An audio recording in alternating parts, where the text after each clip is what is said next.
y a une étude qui vient de sortir aujourd'hui assez intéressante sur le coût des canicules entre 2015 et 2020.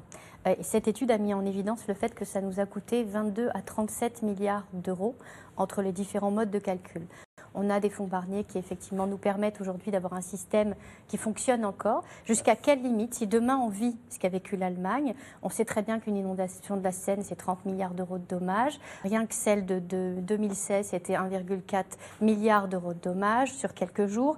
Jusqu'à quel niveau, en fait, on va continuer ce système-là alors que l'adaptation coûte beaucoup moins cher? Donc je pense qu'il va falloir repenser globalement nos territoires parce qu'à un moment donné, on va se confronter à un mur où on ne pourra plus payer et les gens vont se retrouver face à un système assurantiel qui atteindra ses limites. C'est une vraie question de société et je crois qu'aujourd'hui, c'est une nécessité absolue parce qu'on en a besoin. On est face au mur. Jusque-là, on se disait, vous inquiétez pas, ça brûle en Australie. Tout va bien.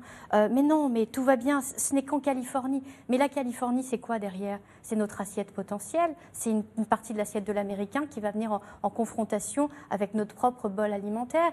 Ce sont toutes ces sécheresses qui se déroulent à travers le monde.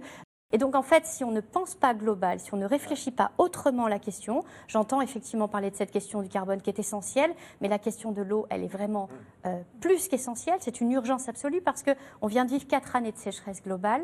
On a besoin de fabriquer de l'électricité, à part l'éolien et le solaire. On a besoin d'ouvrages hydroélectriques, on a besoin de centrales nucléaires. Jusque-là, on ne sait pas faire sans eau. Et donc, ça pose un vrai problème.